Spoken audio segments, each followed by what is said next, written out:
Good morning. Today, we not only have the founder, but we also have the executive director of Restonstrong.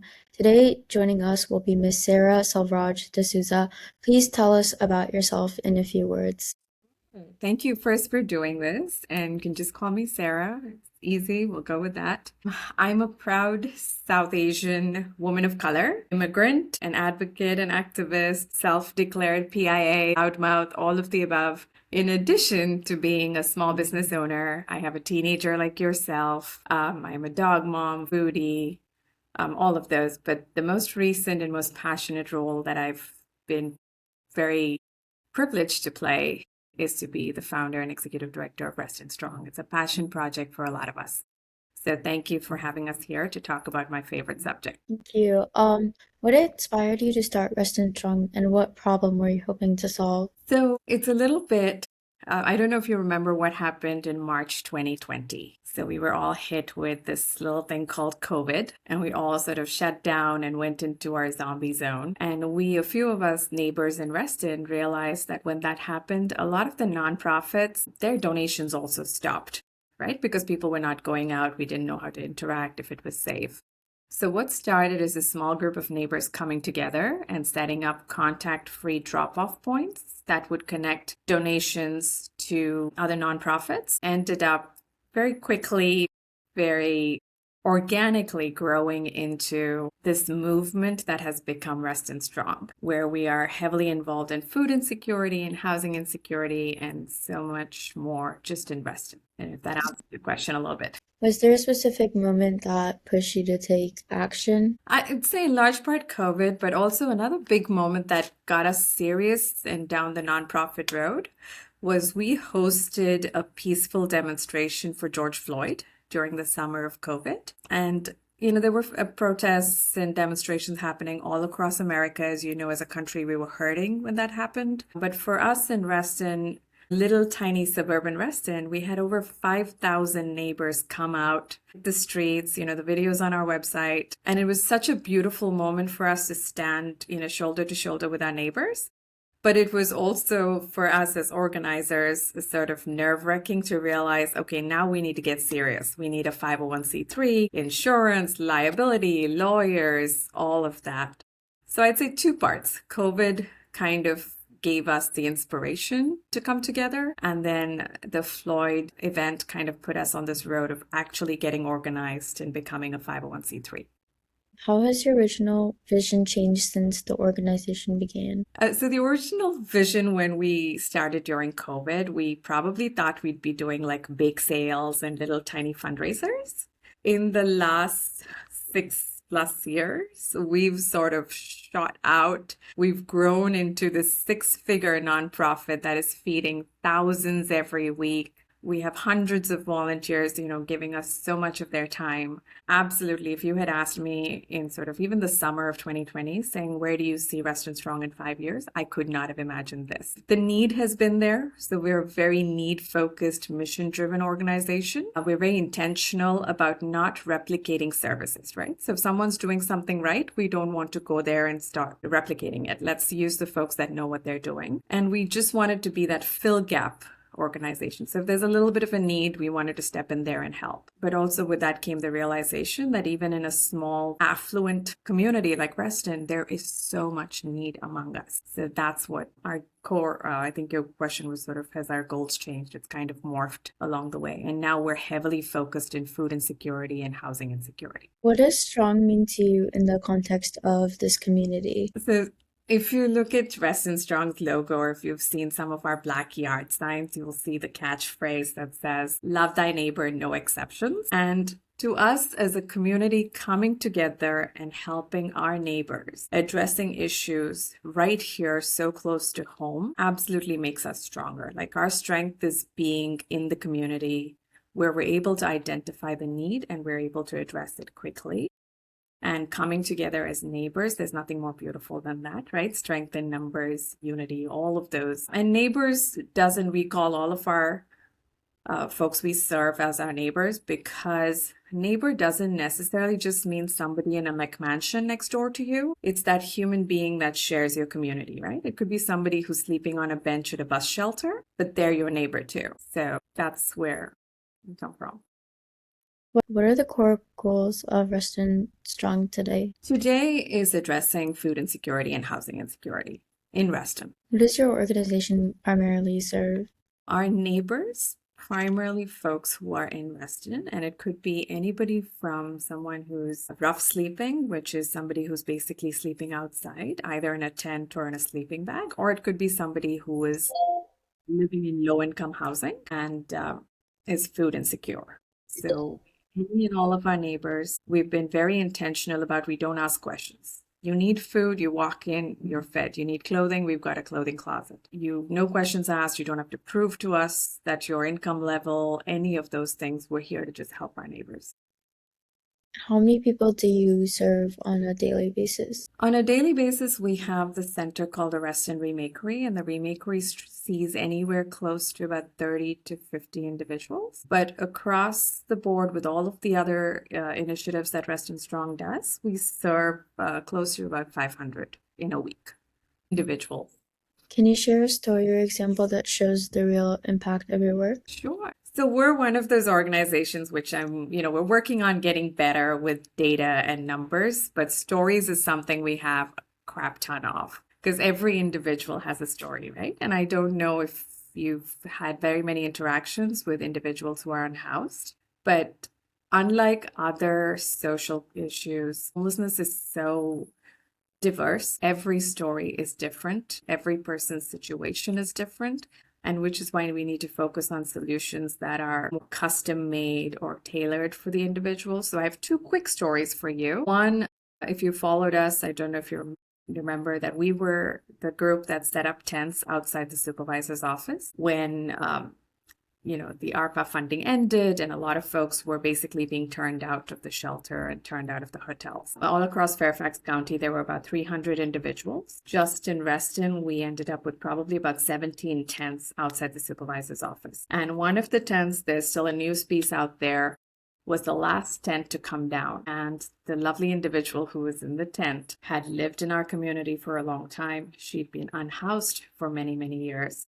This was an older woman who was dealing with a lot of mental health issues and also dealing with being estranged from her family. And the supervisor's office, the community, I think in general, Gwen Minton, who works for Supervisor Alcorn as his housing staff aide, everybody came together to get her housed and got her into a beautiful apartment for at least a year and a half. We worked with a lovely organization called Pathway Homes. Unfortunately, it's an ongoing, constant struggle to keep somebody housed. So in 2 years when her lease was being renewed, she was still facing challenges with the community and she wasn't able to renew her lease. So this team of individuals, again, stepped up, came back together, and I'm happy to say she's still housed in a very different situation where she's in a long-term stay hotel, but she's not on the streets. But that to us is like an example of government working with a local nonprofit. We're an advocacy group that's very bold. We always call out our local elected officials. But when it comes to a cause, we were all able to come together, a wonderful nonprofit service provider called Pathway Homes.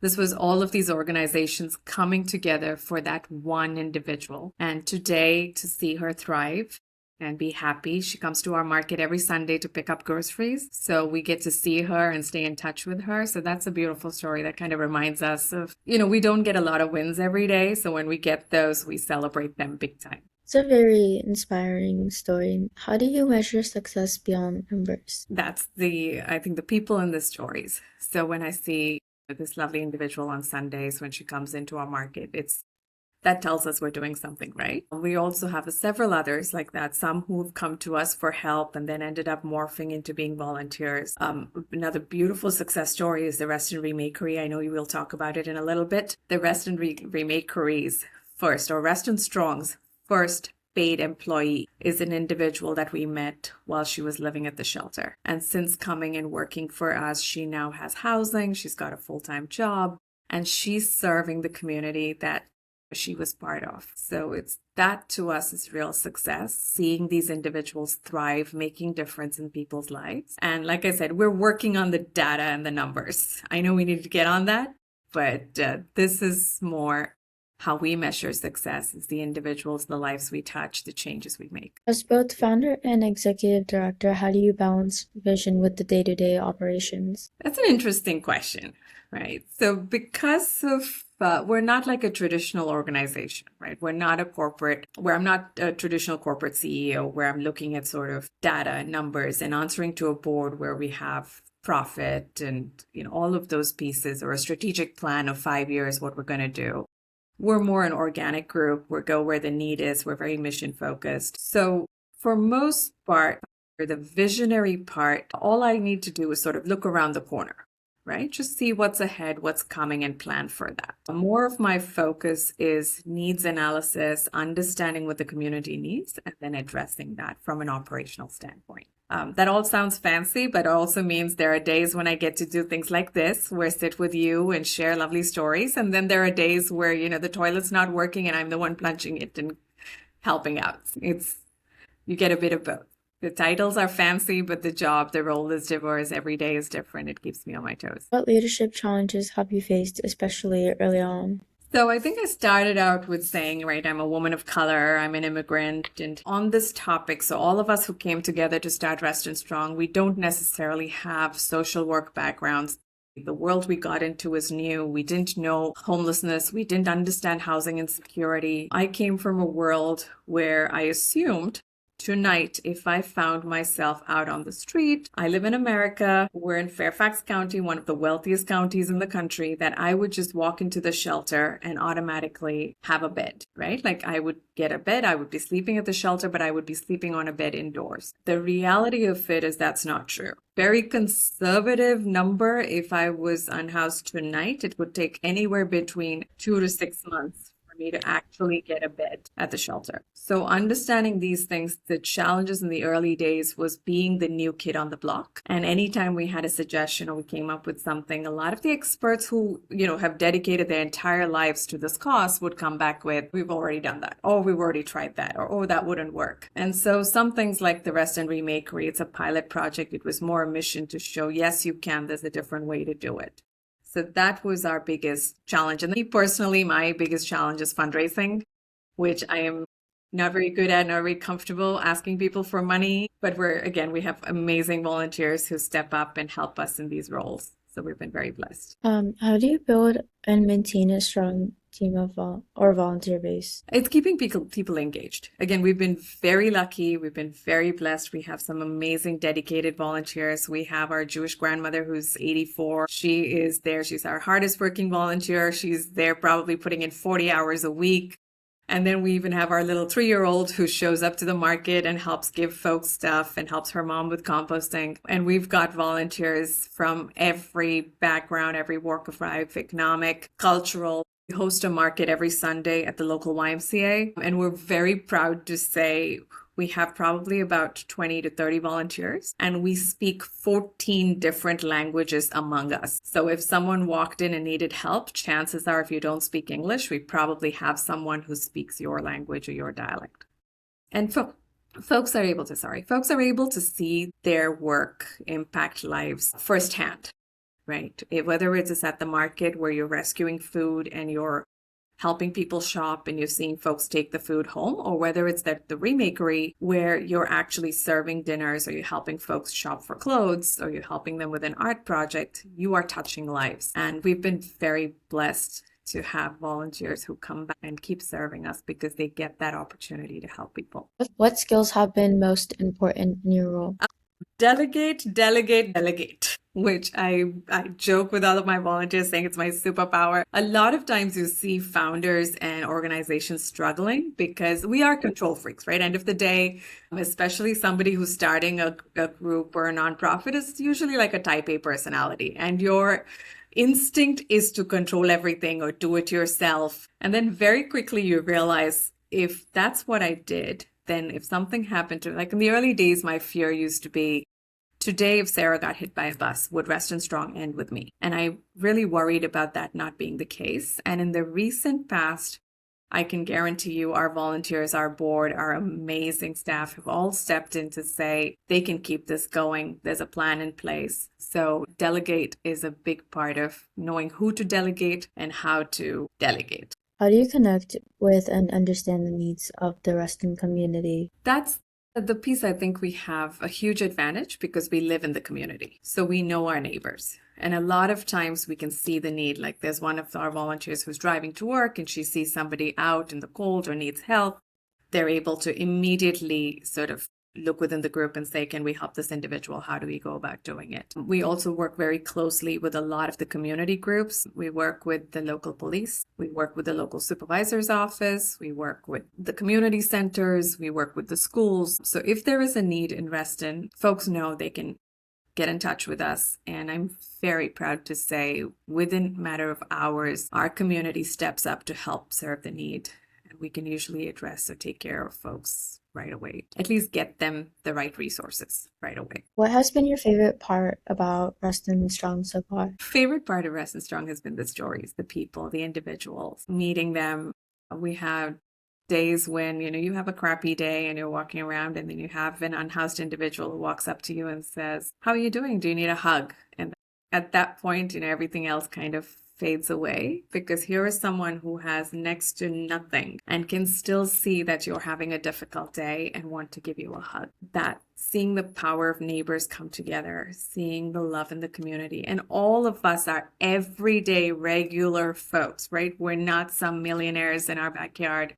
We're not huge celebrities that are able to come together. We're just Restonians caring about our fellow neighbors, and we're able to make a difference in their lives. So I wake up every day being very grateful that I live in this community that cares so much. Partnerships have been most valuable to your organization. We survive on partnerships. And like this conversation right here is happening because of Nupur and our wonderful friends at Anasida Community Kitchen. We have amazing partnerships with like the YMCA. And again, it's a lot of community organizations coming together, covering each other's back. It's not competition because we're not replicating services. There are days when we do community events where I can reach out to Nupur and say, I'm feeding 100 people. Can you help us with food? And she's got us. If we needed space, we can call the Y and be like, hey, we need to host an event. We recently had a yard sale. We need the gym. Are you able to give us the space? We've got other groups for volunteers like Young Men's Service Leagues. All of the chapters around us, they volunteer. They give so much. It's wonderful to see the moms and kids come in and volunteer. They did some of our amazing projects, like they've done the floor for us. They've done a mural in the Remakery. So partnerships are absolutely our bread and butter. We survive, we thrive because of those. We even have corporate partners, like we've had the M Group come design and help us with ours, giving us an architect who was able to do our floor plan and help us out with it. Beloved Yoga comes in and does yoga classes. Tefra Arts hosts art classes. So it's absolutely the community and partners that come together to keep us going. We couldn't do all of it ourselves. How do you involve youth or young people in your initiatives? So I've been waiting for this question all along, right? Because the most exciting part of Restonstrong is the Reston Remakery, which was founded January of last year, and we opened and started having guests or neighbors come in April of last year. So the Reston Remakery is an entire youth-led initiative. And when we say youth, it is truly led by teenagers. They have mentors available to guide them and help them problem solve. But the decision makers are teenagers. We have two 16-year-olds that are leading the effort. Every individual department or team is led by another teenager or a young person. We have someone as young as, I think he's 11 now. When they started, he was probably 10. So it's beautiful to see young people come together and lead. And just here, sitting here and watching you do this, I like your questions, the research, the work that's gone into.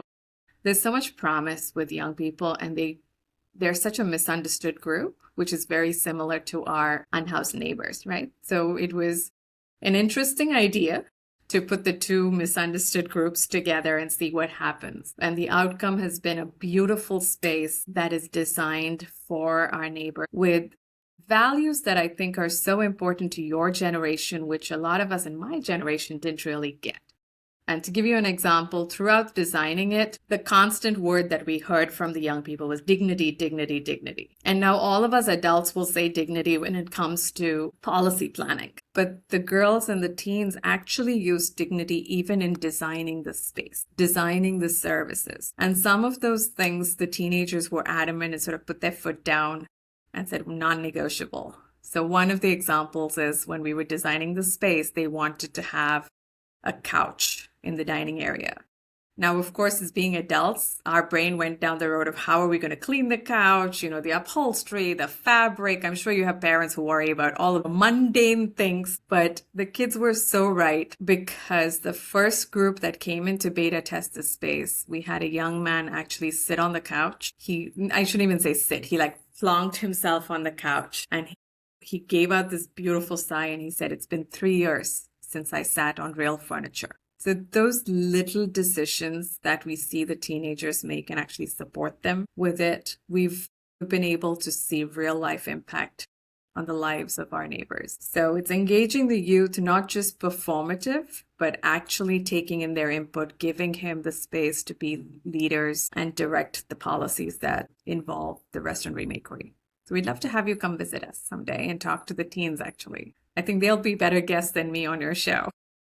Yeah, I would love to come one day. What is the biggest obstacle you've had to overcome? Like I said earlier, I think, and just because that's sort of a personal challenge. There's so many worthy groups that are, fighting for dollars, and especially in current times. We don't, Restonstrong is one of those groups that does not go for any county funding. We do not take any local dollars. So all of our efforts and initiatives are funded by the community, by our wonderful, amazing, generous donors. So for us, the big challenge, and especially because I shouldn't say I'm not good at it, I'm not very comfortable at it, is the fundraising and the asking money piece. How did you handle moments when things didn't go as planned? So with the remakery, we did all the planning imaginable, right? Like we had every scenario you can think of.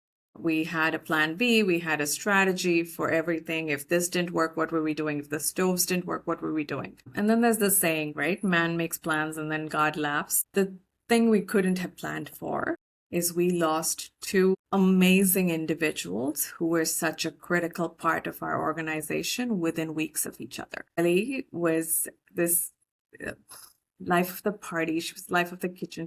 She fed everybody. Carly was someone who worked the kitchen from, hours on end. I could call Carly and say, "Okay, I've agreed to feed 100 people. How are we going to do it? Are we good?" And she's like, "I have it. We've got it down."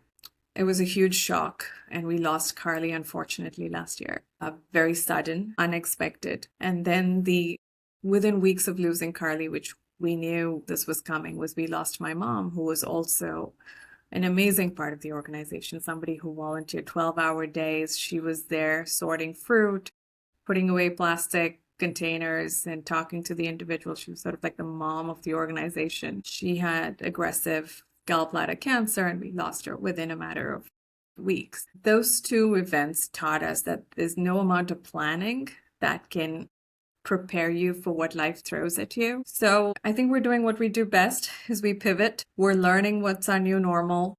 We're trying to figure out, and this is where our partnerships is so important. Anasuda stood like a rock. Nupur stepped in and helped us out. A lot of our other volunteer groups came in and took care of it and allowed some of us to actually deal with our personal grief and, hold the organization together. So that, I would say, is just having those support systems in place, having those friends who've got your back, and learning to pivot, and learning that those 2 individuals who dedicated their lives to the cause and to the remakery would want us to go on. They would want us to continue feeding folks. They would want us to continue helping folks. So as hard as it is for us, we're still learning. We're trying to figure out what new normal looks like. Sorry, that got heavy really fast. I'm sorry for your losses, Mr. Ben. You had to leave, you had to go. Where do you see Reston Strong in the next 3 to 5 years? So we always say we're in the business to go out of business. We would love to wake up and show up one day and not have a single person to feed and not have a single person to house, just because they're all housed, they're all fed, and everybody is taken care of. And if we go out of business, we would literally, pop champagne and throw a party. However, the realist in me knows that the need is greater than what we can solve. Our hope is to at least make a minor dent in the numbers for homelessness when it comes to Reston. And that not only involves just the serving and helping our neighbors, but a huge part of it is the activist and advocacy part, because Restongstrong started as a grassroots aggressive advocate group. We were sort of guerrilla marketing our policies even before we knew what that meant. And we're hoping some of those policies in 3 to 5 years will at least hit the streets and make this worth it. Because if I'm having the same conversations 5 years from now, then I think we need some drastic change in our political systems. Are there any new programs or expansions you're excited about? The remakery it's still recent, it's still new, it's still young. We've just crossed our 1 year mark. And like I said, given the losses that we faced, were kind of distracted last year. So we were taking time figuring out our own personal healing. So we're still excited about getting the remakery to its full potential. And I think the girls have some great plans with Art Room, with the art classes. They also have plans to help folks find jobs, write resumes. So all of those pieces, that's our newest initiative, and we're focusing on getting that to be the best it can. And the goal is that hopefully you will have a remakery in every part of the county, because it's a space that welcomes folks who have nowhere else to go. What does long-term sustainability look like for your organization? To be fiscally responsible, but also be financially stable, where we're in a position to provide employment to more folks and make a difference in their lives. We at one point had a very ambitious plan to build permanent supportive housing to use empty commercial buildings. We had signed an MOU with the leading housing developer in the area to create 70 plus studio or 1-bedroom apartments that would go to women coming out of homelessness. Unfortunately, in the current climate and given the political situations, that project is on hold. But at some point, I think those would be plans that we would love to see. What's one message you want viewers to take away from Restonstrong? If we can do it, you can do it. And there's no better way than the community stepping up and taking care of their own. I mean, government and policies and federal dollars, all of those are important and they exist. But having somebody who actually gives a crap and cares in your community is more important than all of those other pieces. And I don't know if you've heard of the story of the mother and daughter that at one point Dsouza had stepped up, had a GoFundMe to help, and had got them a lease and got them into housing. All of us, the entire South Asian community, came together to take care of them. But there was one individual who till today is kind of holding that family in her heart and helping them and advocating for them and getting it to go. And we really as a community need to start stepping up and taking care of our own. And it is not hard. All you need to do is care. You don't need to have a nonprofit. You can connect to the right people. We just need folks who actually care and take the time to help. How can people support your mission right now? I think the piece that I started out with saying, the hardest part is to ask for money. So donate, donate, donate. You can go on our website and you can donate. We always love volunteers. We're an organization that's sustained by volunteers. That's the only reason we actually run, we are operating. We're able to do the wonderful things we do. So please volunteer, sign up to volunteer. And last but not the least, ask questions, talk to us. There's so much about homelessness that is taboo. There's so much about homelessness that it's a myth, it's not true. So come educate yourselves, understand, and especially young people like your generation, ask questions. If the shelter is full and at capacity, then what does an individual do if they're unhoused? Where do they go? Right now, we do have a policy. It's not voted on. It's not an official policy, but the county follows it. So any individual who's under 18, so if a family had a child that was under 18, they would put them up at a family shelter or they'll put them up at a local hotel. However, we're pushing for that to be also adding individuals who are elderly. So if there are folks that are elderly and unhoused, they're also a vulnerable population, just like children. And as a community, we should be taking care of them. So those kinds of things, talk to your local elected officials, push for it. Constantly, when we see folks outside panhandling or you see homelessness, our citizens are concerned, our neighbors are concerned, and a lot of times they will call saying, I saw this individual. And the usual response is for the non-emergency police or like an outreach worker to come in and move them. Moving them is not a solution. Ask that they get housed. Ask that they be more housing for them. Ask your elected officials to provide more shelter beds. So advocate for your neighbors. That would be huge. Thank you so much for your time. I really appreciate it and all that you do at Restonstrong. I admire your work and all that you do to help the community. I hope that people will get inspired and take action to help with hunger issues in the community is facing. Thank you so much. And thank you so much for doing this. This is such a wonderful idea, and you've put so much heart into it. There are folks who've been doing this for decades, and they're probably not half as good as you. So you've done a great job with the questions. Thank you so much. Thank you so much. Thank you, my dear.